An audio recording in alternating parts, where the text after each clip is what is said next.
നമസ്കാരം, ഇൻഫോടെക്കിലേക്ക് സ്വാഗതം. മണിക്കൂറുകളുടെ ഇടവേളയിൽ പ്രധാനമന്ത്രി നരേന്ദ്രമോദിയും ആഭ്യന്തരമന്ത്രി അമിത്ഷായും രാഷ്ട്രപതി ദ്രൗപദി മുർമുവുമായി കൂടിക്കാഴ്ച നടത്തിയത് ജമ്മുകാശ്മീരിന്റെ സംസ്ഥാന പദവി പുനഃസ്ഥാപിക്കുന്നത് ചർച്ച ചെയ്യാനായിരുന്നുവെന്ന് അഭ്യൂഹം.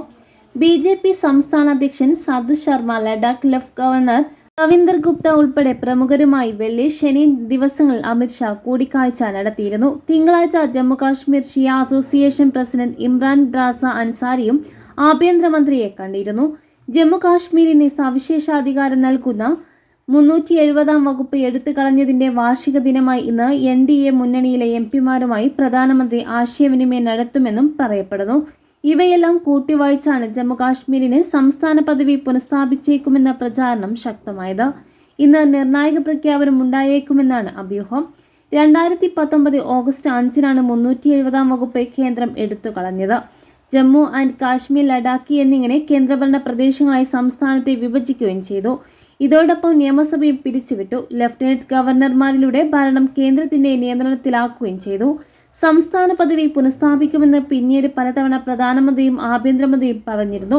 370 വകുപ്പ് റദ്ദാക്കിയത് 2023 ഡിസംബറിൽ സുപ്രീം കോടതി ശരിവച്ചെങ്കിലും സംസ്ഥാന പദവി സാധ്യമായ വേഗത്തിൽ പുനഃസ്ഥാപിക്കണമെന്നായിരുന്നു ഇതുമായി ബന്ധപ്പെട്ട നിയമവിരുദ്ധത്തിൽ കേന്ദ്രത്തിന് ലഭിച്ച നിർദ്ദേശം. 2024 ഒമർ അബ്ദുള്ള സർക്കാർ അധികാരത്തിലെത്തിയതോടെ സംസ്ഥാന പദവി എന്ന ആവശ്യം കൂടുതൽ ശക്തമായി. പഹൽഗാം ഭീകരാക്രമണം ഉൾപ്പെടെ ഉയർത്തിക്കാട്ടിയതായിരുന്നു വാദം.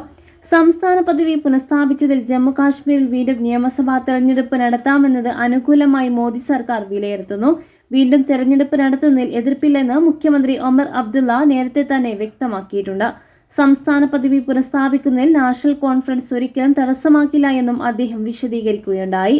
370 വകുപ്പ് എടുത്തു കളഞ്ഞതിനു ശേഷം ആദ്യമായി 2024 സെപ്റ്റംബർ ഒക്ടോബർ മാസങ്ങളിലായി നടന്ന നിയമസഭാ തെരഞ്ഞെടുപ്പിൽ ആകെയുള്ള 90 സീറ്റിൽ 49 സീറ്റ് നേടി നാഷണൽ കോൺഫറൻസ് കോൺഗ്രസ് സഖ്യം അധികാരത്തിലേറുകയായിരുന്നു.